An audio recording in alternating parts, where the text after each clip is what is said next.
Greetings, one and all, once again, back to Exploring Arda, a Tolkien-centered podcast where I'm your host, Jackson, and I'll be going through a bunch of Tolkien's works other than Lord of the Rings and The Hobbit.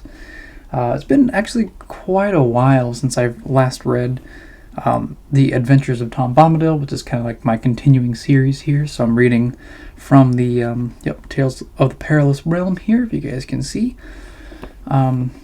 So far it's just a lot of just whimsical, fun tales, and I think they're good to kind of like read through like the summer and fall time. I don't know why, it's just kind of like during those seasons it's a lot of like the vibes of adventure are there, so it's been very fun to kind of go through that.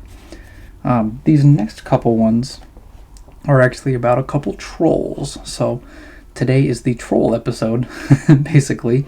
So the first one we have is the Stone Troll, and the second one is called Perry-the-Winkle, and it's all like, so it's all troll based, so that'll be fun to read through. They're not very long, but that's kind of like what the majority of Adventures of Tom Bombadil are, very short poems, but very fun ones. So let's get right into the readings here. So, first one, the Stone Troll.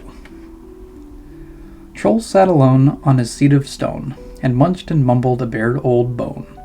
For many a year he had gnawed it near, for meat was hard to come by. Done by, gum by, in a cave in the hills he dwelt alone, and meat was hard to come by. Up came Tom with his big boots on. Said he to Troll, "Pray, what is yon? For it looks like the shin o' my nuncle Tim, as should be a lion in graveyard, caveyard, paveyard. This many a year has Tim been gone, and I thought he were lying in graveyard." "My lad," said Troll, "this bone I stole, but what be bones that lie in a hole? Thy nuncle was dead as a lump o' lead, afore I found his shin bone, tin bone, thin bone. He can spare a share for a poor old troll, for he don't need his shin bone." Said Tom, "I don't see why the likes of thee, without axe and leave, should go making free with the shank or the shin o' my father's kin. So hand the old bone over, rover, trover. Though dead he be, it belongs to he, so hand the old bone over." "For a couple of pins," says Troll and grins, "I'll eat thee too and gnaw thy shins. A bit of fresh meat will go down sweet. I'll try my teeth on thee now. He now, see now. I'm tired of gnawing old bones and skins. I've a mind to dine on thee now." But just as he thought his dinner was caught, he found his hands had hold of naught. Before he could mind, Tom slipped behind, and gave him the boot to larn him. Warn him, darn him. A bump of the boot on the seat, Tom thought, would be the way to larn him. But harder than stone is the flesh and bone of a troll that sits in the hills alone. As well set your boot to the mountain's root, for the feet of a troll don't feel it. Peel it, heal it. Old Troll laughed when he heard Tom groan, and he knew his toes could feel it. Tom's leg is game since home he came, and his bootless foot is lasting lame. But Troll don't care, and he's still there, with the bone he boned from his owner. Boner. Troll's old seat is still the same, and the bone he boned from its owner. So yeah, as you can tell, I definitely have not read this one before, and that was a interesting little line there. So basically this troll is munching on the last meat of an old, I guess they called him the Nuncle Tim. So not even uncle, it's just Nuncle Tim. So maybe it's just like an older version of Nuncle. I haven't come across this word yet, so who knows. But I think, Tom kind of comes up to him and he's just like, you can't really do that because we need to return the bone back to the graveyard because that's where his bones should be. That's where they should remain, because that's just what I guess people do. Is once they bury somebody, it's supposed to stay in the ground, which makes sense. But the troll's just like, no, this is my bone, and I'm gonna keep eating at it. And Tom just like, before the troll tries to eat him, he just escapes. So either Tom's just like kind of like fed up with him, and he's just like, you know what, never mind, I don't even I don't know why I would bother with this guy. Or he knows that he's in serious danger, because trolls by themselves, as it says in the caves, is basically a very dangerous thing to come across. So, which would make sense, because now that the troll is basically on his last shred of meat, he's going to be searching for more, and Tom is just there all of a sudden. So but yeah, it's yeah, I think that it's a nice little, like, just simple fun tale. Tom shows up, sees Joel, says don't do that to the bone, and then leaves. Nice and simple. Definitely apologize for stumbling over some of these words. I haven't read poetry since the last time I recorded, which was like almost a month ago. So let's just go on into the next one, which is called Perry-the-Winkle. And actually, before I get to it, I forgot to show you guys, if you guys will be able to see it. I'm probably not, because there's not a lot of light here. Yeah, not really. Basically, each one has its own little illustration to come with it. And so, like, Perry-the-Winkle is this guy right here. I don't know if you guys can see that one or not, but camera's always blurry. But this one's called Perry-the-Winkle, so let's just get right into it. The lonely troll, he sat on a stone and sang a mournful lay.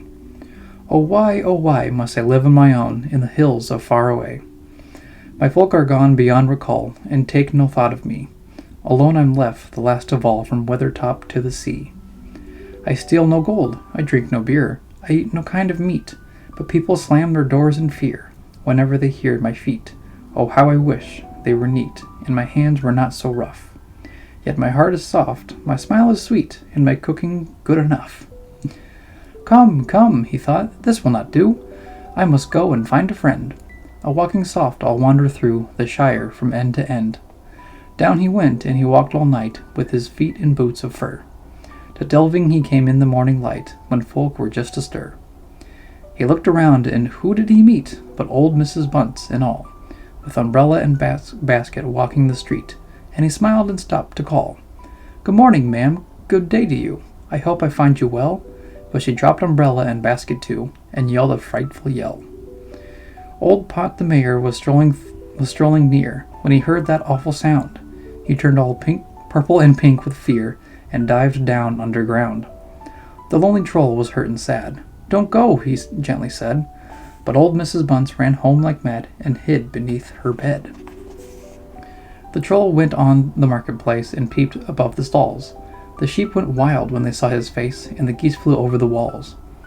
Old Farmer Hog, he spilled his ale. Bill Butcher threw a knife, and Grip, his dog, he turned his tail and ran to save his life. The old troll sadly sat and wept outside the lockhole's gate, and Perry-the-Winkle up he crept, and patted him on the pate. Oh, why do you weep, you great lump? You're better outside than in. He gave the troll a friendly thump, and laughed to see him grin. Oh, Perry-the-Winkle boy, he cried, come, you're the lad for me. Now if you're willing to take a ride, I'll carry you home to tea. He jumped on his back and held on tight, and off you go, he said, and the Winkle had a feast that night, and sat on the old troll's knee. There were pikelets, there was buttered toast, and jam and cream and cake, and the Winkle strove to eat the most, though his buttons all should break. The kettle sang, the fire was hot, the pot was large and brown, and the Winkle tried to drink the lot, in tea though he should drown. When full and tight were coat and skin, they rested without speech, till the old troll said, I'll now begin the baker's art to teach, the making of beautiful cramson bread, of bannocks light and brown, and then you can sleep on a heather bed, with pillows of owlets down. Young Winkle, where have you been? They said. I've been to a fulsome tea, and I feel so fat, for I have fed on cramson bread, said he. But where, my lad, in the Shire was that? Or out in Bree, said they. But Winkle he got up, and answered flat, I ain't gonna say. But I know where, said Peeping Jack. I watched him right away. He went upon the old troll's back, to the hills of far away. Then all the people went with a will, by pony, cart, or moke, until they came to a house on a hill, and saw a chimney smoke. They hammered upon the old troll's door, a beautiful cramson cake. Oh, bake for us, please, or two or more. Oh, bake, they cried, oh, bake. Go home, the old troll said. I never invited you. Only on Thursdays I bake my bread, and only for a few. Go home, there's some mistake. My house is far too small, and I've no pikelets, cream, or cake. The Winkle has eaten all. You Jack and Hog, old Bunce and Pot, I wish no more to see. Be off now all the lot. The Winkle's the boy for me. Now Perry-the-Winkle grew so fat through eating of cramps and bread. His waistcoat bust and never a hat would sit upon his head. For every Thursday he went to tea and sat on the kitchen floor, and smaller the old troll seemed to be as he grew more and more. The Winkle a baker great became, as still is said in song. From the sea to Bree there went the fame of his bread both short and long. But it weren't so good as the cramps and bread, no butter so rich and free, as every Thursday the old troll spread for Perry-the-Winkle's tea. And, yeah, that's it for Perry-the-Winkle, who is a very friendly hobbit, I guess. For me, I don't remember if there's like a Perry-the-Winkle in Lord of the Rings. I'm not sure. I have to reread it again, I guess. But it is a nice little tale of a troll basically trying to demonstrate his skills of baking, I guess. He just wants to have a friend, basically. This lonely troll. That's kind of like all that we really get of is the lonely troll. And I guess just one day he's just like, well, since all of my people are away, I'm gonna go over to the Shire, see if I can meet some new people. And all of them are afraid because, I guess, he's a troll, so all the hobbits are afraid of trolls, but this is a friendly one, so. But yeah, sometimes it's kind of cool to see some little references here, like delving in the Shire, or Bill Butcher and Grip his dog. So that's always really fun to kind of, do that. And then when this was outside the Lockholes Gate, so it's a nice little fun adventure in the Shire, kind of, I guess, because eventually the troll makes friends with this Perry-the-Winkle boy, and and this little hobbit grows so big and so large that he's basically like bigger than the troll, I guess. Or maybe not even that. It's just because it says the smaller the old troll seemed to be, because he grew more and more. So I don't know, maybe is this the largest hobbit that was ever recorded or written about? So I don't know, maybe. But it's a good little story to just kind of go through and be like, you never know what kind of friends you'll make out in the wild. But yeah, very, very fun. Yeah, that's kind of like all I really had for it. It's just like these two were just like very whimsical fun tales. Here's a nice little story for you guys. You don't really have to, go too deep into like the meanings behind it, because it's just fun adventures. And that's kind of like what a majority of this is, because it's literally called Adventures of Tom Bombadil. So yeah, the next few will be a few short ones. There's still quite a bit of poetry still left. So I'll probably be doing this for another few episodes, I would probably say. So just yeah, be on the watch for that. That's kind of all I have for this episode. All I can say, and apart from that, is just check out my channel for any further support. If you guys are always interested in more Tolkien stuff, I have a lot. So very happy to say that, at least. And yeah, I think by the time I record this, hopefully in the near future, I'll be doing my first official live stream. So I've never really tried that, so see how that goes. And then I'll be reading Over the Garden Wall, the narration that I made. So it's fun times ahead. So I'm very excited. But let me know what you guys think of the poetries of the troll adventures. And aside from that, with all the rambling out of the way, just stay tuned for another episode, and may the light of Elbereth be with you all. Farewell.